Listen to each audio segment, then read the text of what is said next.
네, 안녕하세요. 푸르미 아빠 치에스입니다. 오늘은 아이 마음속으로 7번째 시간입니다. 우리 아기는 표현을 안 해요. 아이는 우는 법이 없다. 무서워하지도 않는다. 속이 상해도 절대 징징대지 않는다. 주변에서는 모두 아이가 참 똘똘하고 용감하다고 칭찬한다. 강한 남자의 사회적 이상형에 딱 들어맞고 특히 어른들을 귀찮게 하지 않기 때문이다. 그러나 아이는 감정을 가진 인격체이다. 아이가 감정을 드러내지 않는다는 것은 벌써 감정을 감추는 법을 익혔다는 소리다. 감정을 감추는 법을 익혔다. 이미 방어 기제를 가졌다는 그런 표현이죠. 이 아이가 감정을 안 느끼려 한다는 뜻입니다. 이 아이의 자기 부정은 아이가 맡고 싶은 고통에 비례한다. 아이가 고통이 크면 클수록 감정을 더 느끼려 하지 않습니다. 그래서 사실 감정을 안 느끼는 그 과정 속에 내가 누구인지를 모르게 되는 그런 상태로 가게 되죠. 흔히 잘 받아들인다는 것은 감정을 억압했다는 말이다. 그런데 감정을 억압하면 사람도 변할 수밖에 없다. 어떻게 변하냐면요. 내가 이제 상처를 받지 않을 거야.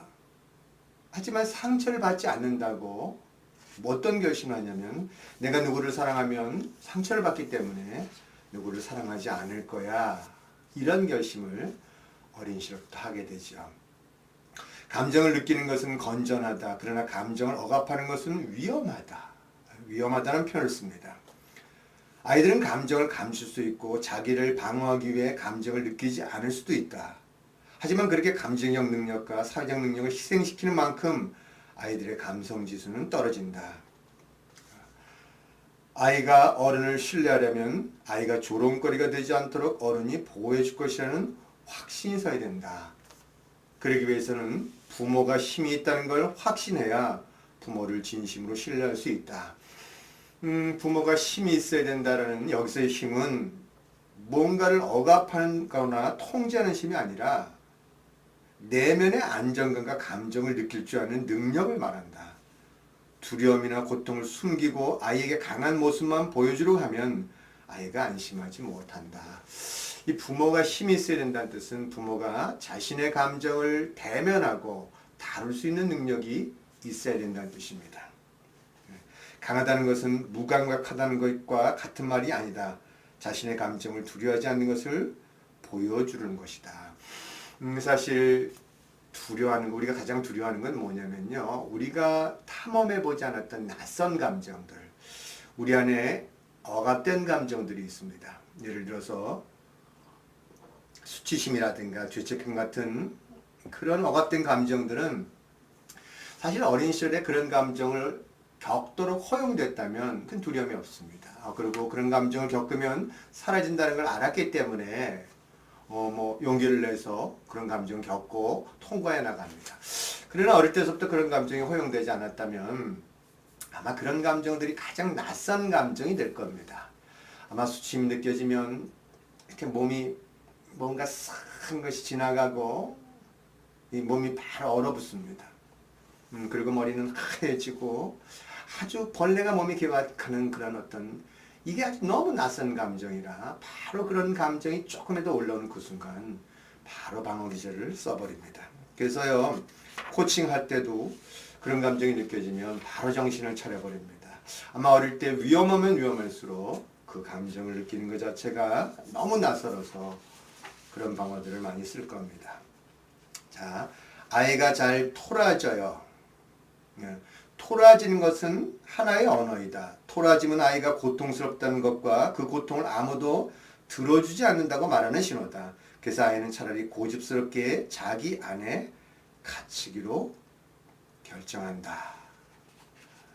자기 안에 갇히기로 결정한다. 이런 표현을 썼습니다.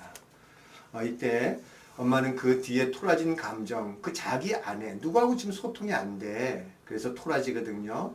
그 뒤에 감춰진 감정이 무엇인지 그것을 알아내고 그 감정을 공감해주면 아이들은 빨리 밖으로 나오죠.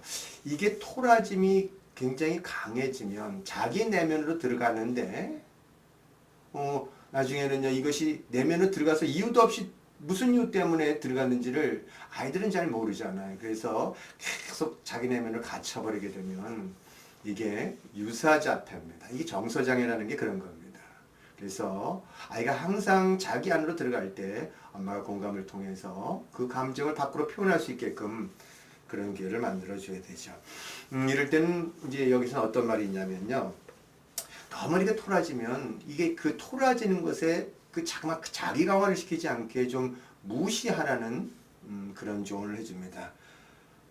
이거는 폐쇄적인 행동에 대해서 무시하라는 뜻입니다. 마치 아무렇지도 않는 듯 행동한다. 하지만 그렇다고 그것이 계속 오래돼서는 안 된다는 거죠. 왜냐하면 이 아이가 이 토라져서 자기 내면으로 들어갈 때 부모가 거기 토라진 거에 대한 관심을 줬습니다. 그래서 내 부정적 관심이라도 받겠다라는 그런 마음 때문에 계속 토라지는 것이 강화되거든요. 그럴 때는 무심하라. 그냥 그 아이가 행동하는 것에 대해서 주의를 주지 않음으로써 그 아이가 것이 강화되지 않도록 하라는 뜻입니다. 그렇지만 무관심은 금방 끝나야 한다. 아이가 혼자 토라지는 시간이 몇 분 이상 지속돼서는 안 된다. 아이가 늘 긍정적인 출구를 찾도록 해줘야 한다는 것을 잊지 말자. 자, 근데 더 중요한 건요. 토라진 게 창피하다고 느끼지 않도록 하자. 수치심은 아이의 마음에 매우 해로운 독이 된다. 이게 토라지는 거가 문제가 되는 게 아니고요. 자꾸만 이게 부모가 언어로 규정합니다. 넌 이렇게 삐쳐. 왜 이렇게 잘 삐치니? 삐치는 자야, 삐치는 자야. 이렇게 해가지고 넌 그거 수치스러운 거야. 라는 메시지를 줍니다. 그럼 아이들은 자신이 왜 토라지는지도 모르면서 부모가 그 너 창피한 거야. 이렇게 수치심을 줬기 때문에 나중에는 수치심이 감정이 아니라 자기 자신이 돼버리게 되는 일단 수치심이 내면화돼서 자기 자신이 돼버리게 되면 그때는 감정을 느끼지 못해요. 자, 아이가 지나치게 착해요. 여기서 지나치게 착하다. 아마 아이가 동생을 아주 잘 본다거나 동생이 한 번도 정말 단 한 번도 화를 낸 적이 없다든가. 물론 정말 아이가 배려 깊은 사랑을 받아서 이렇게 할 수 있습니다. 근데 이 아이들은 지나치게 착한 아이들은 아니에요. 감정 표현이 굉장히 자유로운 아이들입니다. 그런데 착한 아이들은 사실은 아이한테 질투가 나는데 그걸 막아버린 겁니다. 그래서 자기 감정에 대한 분노를 눌러버렸기 때문에 겉으로는 말을 잘 듣는 착한 아이가 되는 것 같지만 무의식 깊은 곳에서는 굉장한 분노를 감추고 있는 거죠. 자, 아이는 질투심을 금기나 위험으로 인지하고 있는데 정신분석학적 용어로는 이러한 기제를 반동형성이라고 부른다. 아이가 보이는 감정은 실제와는 반대의 감정이다. 자기의 나쁜 면을 숨기려고 지나치게 착하게 구는 것이다. 이게 어떤 거냐면요. 사실 아이들은 자신이 느끼는 감정이 질투심이 납니다. 그리고 부모가 그거 질투심이 나. 근데 그 감정은 위험한 감정이 아니란다. 당연히 올라오는 감정이기도 해. 그리고 엄마한테 그 질투심을 얘기해라. 그러면 아이들은 자기가 있게 느끼는 이 감정이 나쁘다라고 느끼지 않습니다. 그래서 만약 자신이 감정이 나쁘다라고 받아들이면 억압해버리잖아요. 눌러버립니다. 그러면 어떻게 되냐면 행동은 너무너무 이 안에서 이 동생을 미워하는 마음이 더 강하기 때문에 오히려 행동은 그 반대적인 행동, 지나치게 착하게 아이를 돌보고 속 안 썩이고 근데 아이들은 그 감정을 누르려고 너무너무 힘듭니다. 이것을 반동 형성을 했다라고 얘기합니다. 자, 이런 아이에게는 질투를 느끼거나 화를 내도 괜찮다는 것을 알려주고 그런 감정이 매우 자연스럽고 정상적인 반응이라는 것도 말해줘야 된다. 근데요, 이 부모가 이런 감정을 어린 시절에 허용이 안 됐잖아요. 그러면요, 아이가는 부모 안에 질투심이 있다는 것도 모릅니다. 그리고 아이가 그런 감정을 느낄 때 절대 그 감정을 허용하지 않습니다. 저는 그런 경우를 굉장히 많이 봤어요. 이게 질투가 허용되지 않았던 사람은 나중에 치유 과정 속에서 분노를 많이 빼내고 난 후에 비로소 자신 안에 굉장히 많은 질투가 있다는 것을 발견하게 됩니다. 그만큼 질투가 있다는 걸 발견한다는 뜻은 세상을 믿기 시작했다는 뜻입니다. 세상을 못 믿는다면 절대 질투심을 드러나지 않아요. 근데 질투가 있는데 어떡하냐 이거죠. 예. 질투 감정은 느낄 수 있습니다. 그러나 그 감정에 대한 걸 느끼지만 선택은 사랑을 선택할 수 있는 거죠. 인생 수업에 제가 그런 예를 들어준 적이 있습니다. 누가 이렇게 어떤 사람이 굉장히 이렇게 질투가 나잖아요. 그러면요, 이 질투는 압도적인 사람한테는 질투하지 않습니다. 굉장히 너무너무 뛰어나서 내가 도저히 상대할 수 없다라고 생각하는 사람한테는 질투심이 안 올라오는데요. 이 만만한 사람들이 갑자기 두각을 나타내게 되면 그분에 대한 이 질투를 느끼게 됩니다. 근데 질투를 느끼는 건 금방 할 수 있는 게요. 질투를 느끼면 다 칭찬을 하고 끝에 한마디를 근데 이건 아니지 않을까요? 이렇게 은밀하게 작동합니다. 이거는 뭐 좀 틀린 거 아니겠습니까? 뭐 이렇게 물어보는 형식으로 하면서도 싹 그렇게 얘기하는데 사실 질투에 관한 부분들은 아주 근원적인 감정입니다. 그래서 이 질투에 대한 부분들 자기 질투 올라오는 걸 봐야 됩니다. 보고 난 다음에 그분이 정말 잘 됐을 때 정말 축하해 줍니다. 근데 그 이전에 난 당신한테 질투가 나서 미치겠습니다. 이런 표현을 하는 건 좋아요. 그러나 그럼에도 불구하고 나는 사랑을 선택하겠습니다. 이렇게 얘기하면 그 사람은 위험하지 않습니다. 왜냐하면 질투는 은밀하게 감춰져 있을 때만 힘을 쓰지 질투가 난다는 것을 표현했을 때 그때는 그렇게 힘을 쓰지 못합니다. 그리고 질투가 나지만 근원적으로서는 자신이 사랑을 선택한 거기 때문에 상대도 그 사람을 그렇게 위험하다고 받아들이지는 않아요. 자, 아이가 다른 사람을 탓해요 그렇습니다.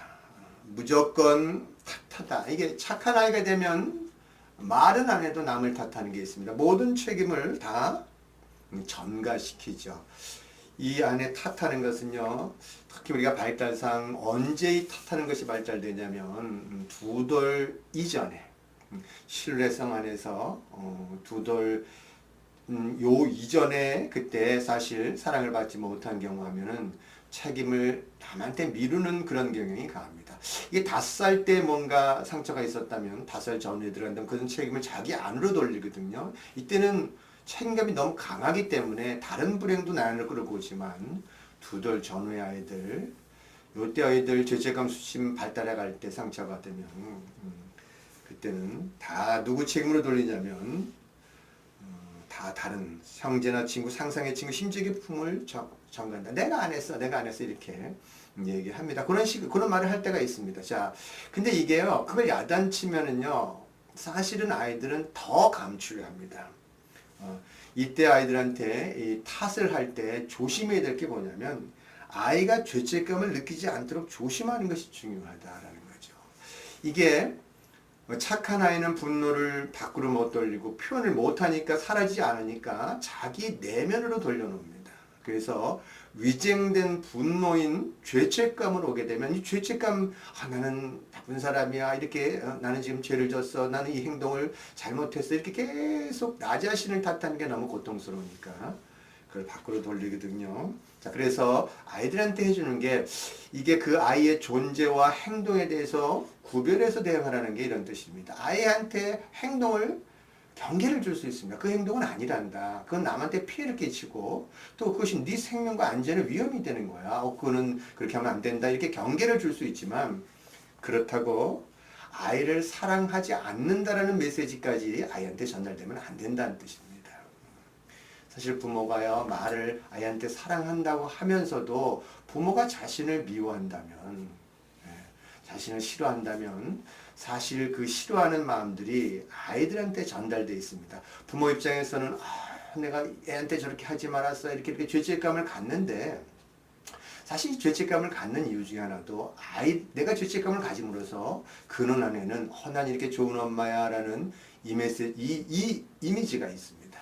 근데 엄마가 죄책감을 해결하지 못하고 엄마가 계속 죄의식에 빠져 있으면 아이들은 반대로 엄마가 갖고 있는 죄책감이 나 때문에 그렇다라고 받아들입니다. 이게 자기중심적인 사고거든요. 자, 아이를 있는 그대로 사랑하라. 행동에 대한 것들은 경계를 중요하지만 자, 그런데 여기는 이제 하나의 해법을 줬습니다. 3살부터 5살까지는 상상의 친구를 만들어서 자기가 피운 말썽을 그 친구 탓으로 돌릴 때가 많다. 상상의 친구들 누구나 만듭니다. 이 친구들이 있어서 이 아이들하고 이 상상의 친구, 이 상상력이 굉장히 발달하고 나중에 상상의 친구들하고 그렇게 놀게 되어 있습니다. 자, 이것은 걷잡을 수 없이 밀려오는 죄책감을 아이 나름대로 해소하는 방식이다. 이때 당신이 아이를 사랑하고 있다는 것과 아이의 인격을 존중한다는 것을 확인시켜 줘야 한다. 대신 아이에게 부탁해서 앞으로는 조심하도록 상상의 친구를 도와주라고 말할 수 있다. 자, 상상의 친구를 지금 자기로 믿고 있기 때문에 그 상상의 친구는 이런 거 좀, 즉 상상의 친구가 좀 도와줬으면 좋겠어, 조심했으면 좋겠어, 이렇게 얘기해주면 아이는 바로 상처를 받지 않고도 자기가 그것을 받아들일 수 있는 거죠. 완충작용이 되는 거죠. 자, 상상의 친구는 아이에게 맡겨라. 걱정할 필요는 없다. 이러다가 나중에 사회생활 못하고 자기 상상의 세계만 빠질 것인가 염려할 필요 없다. 겉으로는 그렇지 않다고 해도 아이도 실제로는 그런 친구가 존재하지 않는다는 것을 잘 알고 있으며 아이는 자기가 안다는 걸 엄마도 알고 있다고 생각한다. 이 상상의 친구들을 아이는 데려온 날을 정확하게 압니다. 그리고 상상력이 아무리 발달한다 해서 실제로 그렇지 않다는 것도 알고 있어요. 자, 그래서 엄마가 상상의 친구가 있다라고 걱정할 필요는 없다는 거죠. 오히려 상상의 친구와 함께 놀도록 해주셔야죠. 상상력이 발달할 때 창의력도 같이 발달합니다. 자, 이제 137페이지 억압하지 않고 가라앉히기에서 여기도 이제 배를 든 사랑에 대한 얘기를 하고 있습니다. 우선 아이에게 제대로 귀를 기울여야 한다. 아이를 평가해서도 안 되고 쉽게 조언을 하거나 방향을 제시하려 해서도 안 된다. 대신 아이가 경험하는 감정을 직접 말로 표현하면서 스스로 내면에서 벌어진 일을 정리하고 받아들이고 이해하도록 도와줘야 된다. 사실 우리가 감정을 느끼는 부위는 두 부위가 있습니다. 한 부위는 어디냐면요, 감정을 이성적으로 판단할 수 있는, 그래서 감정에 대해서 휩싸이지 않고 그런 부분이 있는데, 이것은 전두엽 부분이며 두뇌 앞부분에 나중에 발달한 대뇌 피질 윗부분이라고 표현했는데, 이 전두엽은 자신의 감정과 거리를 두도록, 다시 말하면 감정을 규정하고 의미를 부여하도록 해준다. 그런데요, 아이의 전두엽과 대뇌 피질은 계속 발달하고 있으므로, 근데 더 깊은 곳에 감정을 직접적으로 느끼는 부위가 하나 있는데, 그것은 뇌의 변연계라는 부위입니다. 변연계는 다른 내분의 계획 없이 독자적으로 두려움, 웃음, 울음 등의 감정을 조절한다. 아이들은요, 이 대뇌 변연계가 먼저 발달합니다. 대뇌 변연계는 감정을 느낌으로써 바로 반응할 수 있게끔 해주기 때문에 이것은 생존을 위해서는 좋습니다. 그러나 시간이 지날수록 없는 두려움도 느낄 수 있기 때문에, 그래서 아이들이 감정을 이제 이성적으로 이렇게 통제할 수 있는, 조절할 수 있는 그런 모델들을 보여줌으로써 감정에 대해서 생각하고 그리고 선택할 수 있는 그런 시간들을, 그런 훈련들을 아이한테 환경을 만들어 줘야 됩니다. 이게요, 성장한다는 표현은요, 결국 나중에 이 대뇌 변연계의 회로보다 전두엽을 거쳐서 나가는 회로가 더 빨라지는, 그래서 감정에 휩싸이지 않고 감정을 그대로 바라볼 수 있으면서, 그러면서 선택할 수 있는 힘을 갖게 된다는 겁니다. 자, 이게 성장이라고 얘기할 수 있습니다. 아이가 감정을 효과적으로 제어할 만큼 정신적 능력을 갖추기 전까지는 아이가 홀로 감정에 맞서도록 내버려 두서는 안 된단다 이거죠. 자, 그래서 어떻게 하냐면요, 아이가 감정을 표현할 수 있는 기회를 줘야 됩니다. 아이는 아이일 뿐이라는 거죠. 아직 감정에 대해서는 낯섭니다. 아직 표현이 서툴 수밖에 없다. 그런 아이에게 적절한 말을 쓸 수 있도록 돕는 것이 부모의 역할이지, 감정적으로 아이와 경쟁하는 것이 부모의 역할은 아니다. 근데 이거 내면 아이가 있으면요, 부모가 아이와 경쟁하게 되어 있습니다. 5살짜리 아이가 부모한테 막 전능한 자가 나와서 이기려 하잖아요. 근데 5살 때 전능한 자 안에서 이겨본 경험이 없는 사람은 아이와 이기고 지는 감정적인 경쟁을 합니다. 그러고 보면 아이도 5살을 제대로 못 거쳤기 때문에 내 아이의 5살의 감정이 어떻게 흘러가는지 그 얘기를 해줄 수 있는 것이 아닙니다. 자,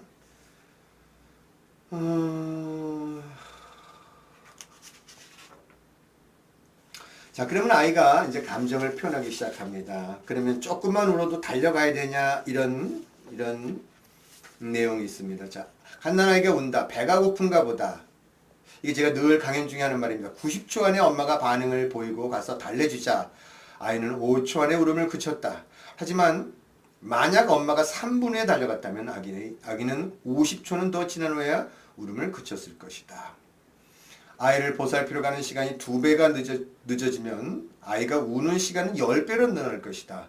아이에게 달려가는 시간이 늦어질수록 아이의 마음은 더욱 진정되기 어려워진다.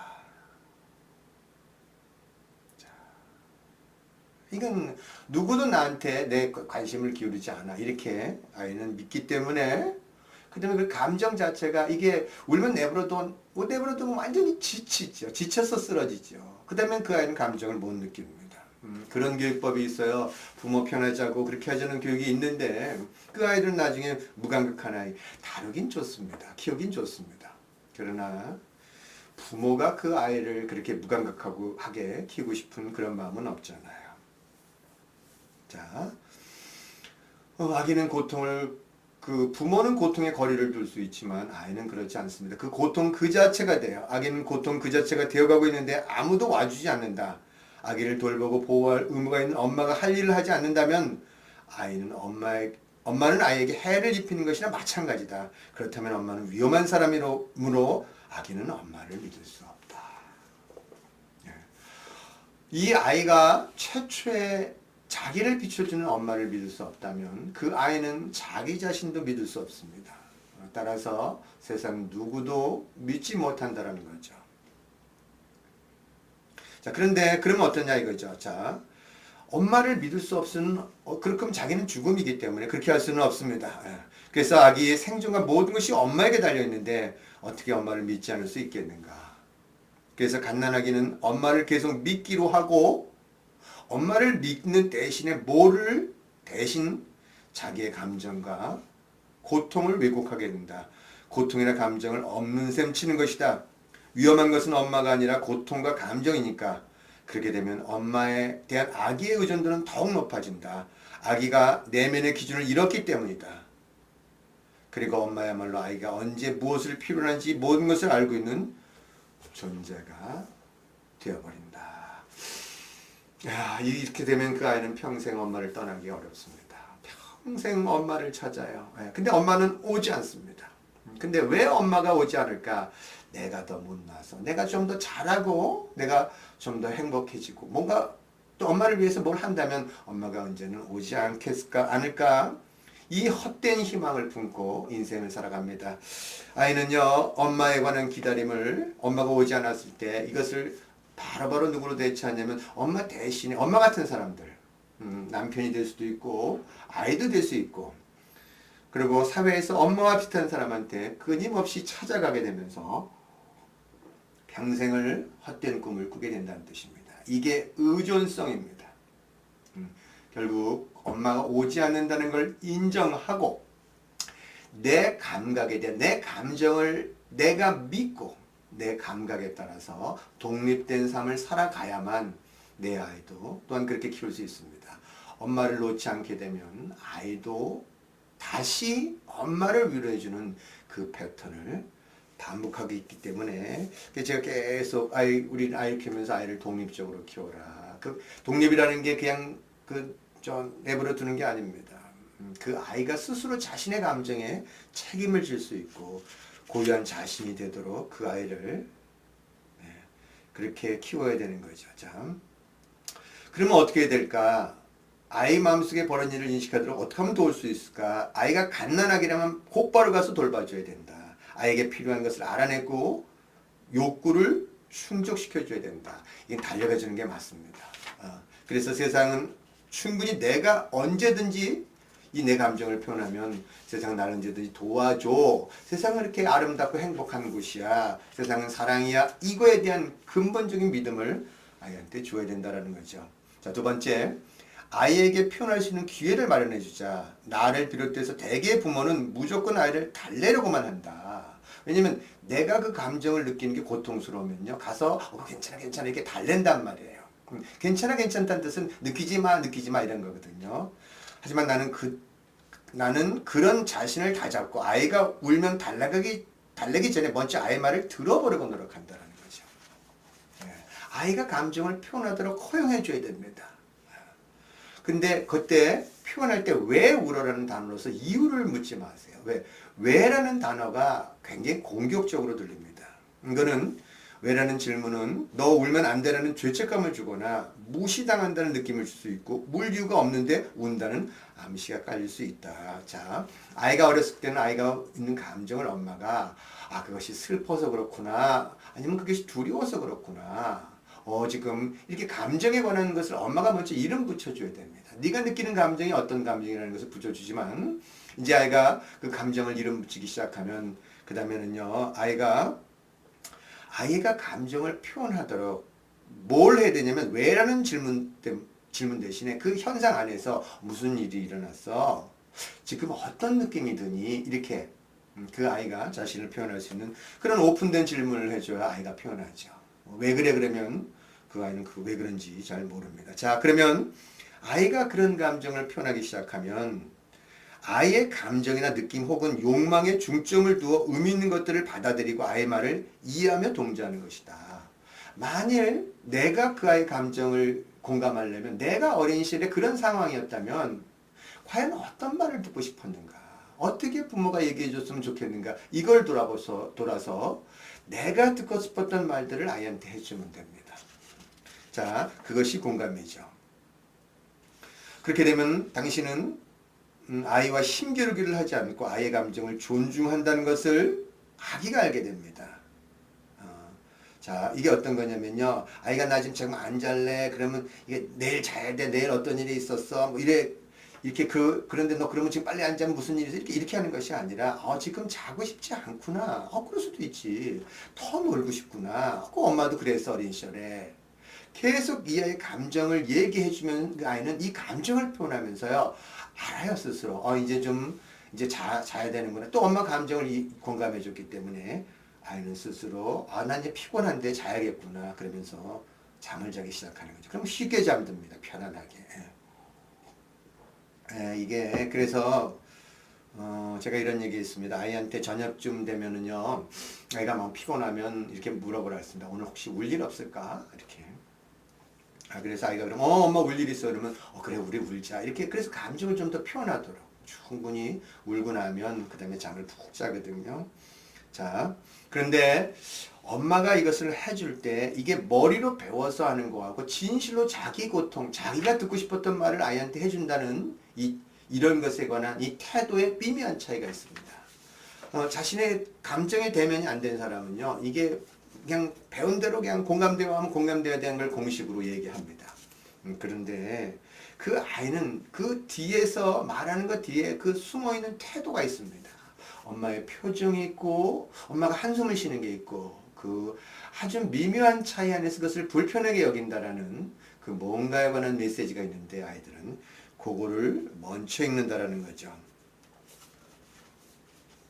자, 다시 말해서 아이의 말 속에 울리는 감정의 공명을 듣고 잠시나마 아이 입장에서 아이의 감정을 느껴야 된다는 거죠. 아이가 감정을 표현할 때 아이를 판단해서는 안 된다. 토를 달거나 끼어들지 말고 그저 아이의 감정을 있는 그대로 받아들이자.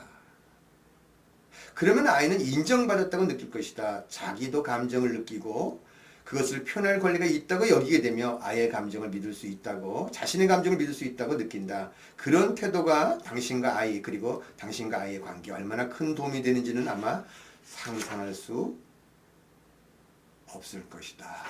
이런 표현을 썼습니다. 자, 그렇다고 이제 아이가 의존적이 되거나 지나친 간섭에 대한 반발로 공격적인 성향을 커질 수도 있다. 이게 무슨 말이냐면요. 항상 그렇다고 모든 것들에 대한 감정을 이게 집중해서 해석하려 합니다. 그렇게 되면 아이는 굉장히 부작용, 이게 뭐냐면 답답함을 느끼게 되어 있습니다. 모든 신경을 집중하는 것은 때로 부작용을 낳을 수도 있다. 예. 그러면서 이게 답답하기 때문에 공격적인 성향으로 갈 수 있거든요. 아이를 믿어주자. 당신의 역할은 아이의 문제를 모두 해결해 주거나 아이가 부딪히는 장애물을 치워주는 것이 아니다. 아이가 스스로 문제를 해결할 수 있도록 여건과 수단을 마련해 주고 어떤 상황이 닥치더라도 스스로 해결할 수 있다는 자신감을 키워주는 것이다. 푸르미가 강연 중에 이런 얘기를 한 적이 있습니다. 세상에 나가면 아이들은 깎이게 돼 있습니다. 근데 깎일 수 있는 것은 허용이 돼야 돼요.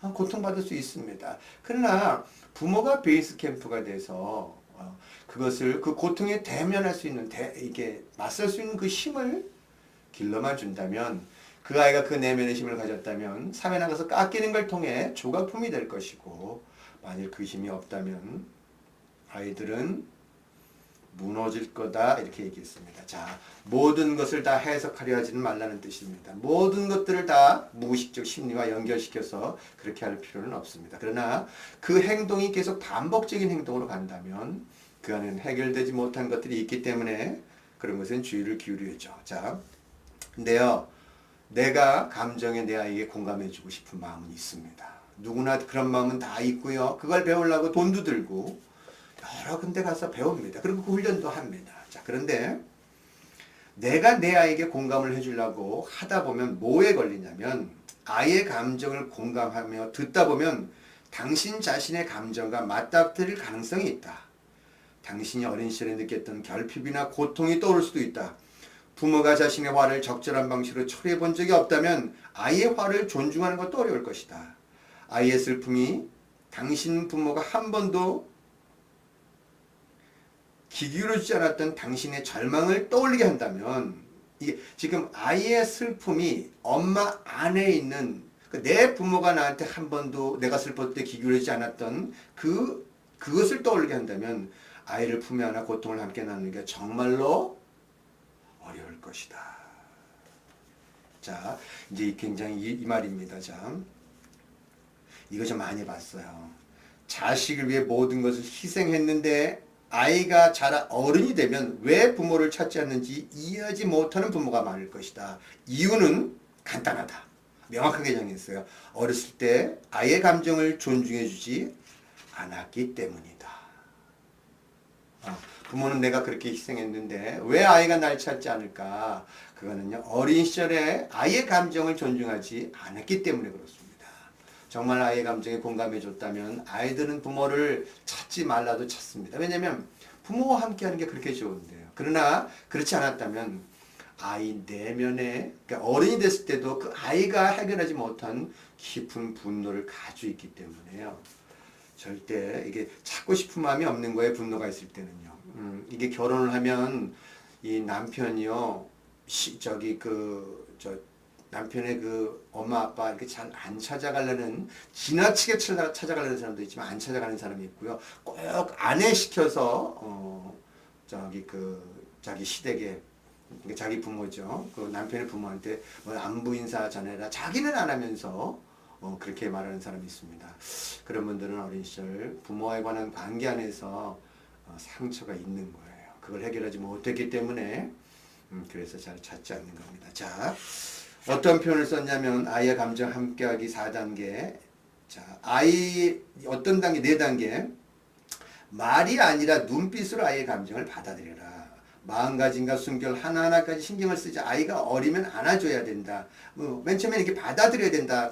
2번째, 감정을 말로 표현해준다. 이건 애가 자신의 감정을 모를 때는 그 감정을 정의해주라 그랬고요. 그 다음에 물어서 네 감정이 어떤지를 그 아이가 표현하도록 해줘야 됩니다. 화가 많이 났구나. 슬프지? 겁이 많이 났어. 이렇게 겁났지? 자, 그리고 그 다음에 그 아이가 감정을 다 느껴서, 감정이라는 건 에너지이기 때문에 풀어질 때까지 기다려주는 겁니다. 내가 개입하지 않고 아이가 스스로 느껴서 그것이 해결될 때까지 기다려주고, 그래서 그 아이의 숨결이 차분해지면, 이제 감정이 휩싸이지 않으면 그때는 대화를 통해서 이런 거는 이런 거였고 저런 건 어떤 거였어, 이렇게 차분하게 대화를 나누면 아이는 그때는요, 자신의 감정에 대해서 더 잘할 뿐만 아니라 스스로 감정을 조절하고 행복으로 갈 수 있는, 그런 방법들을 배우게 되죠. 오늘은 여기까지입니다. 시청해 주셔서 고맙습니다.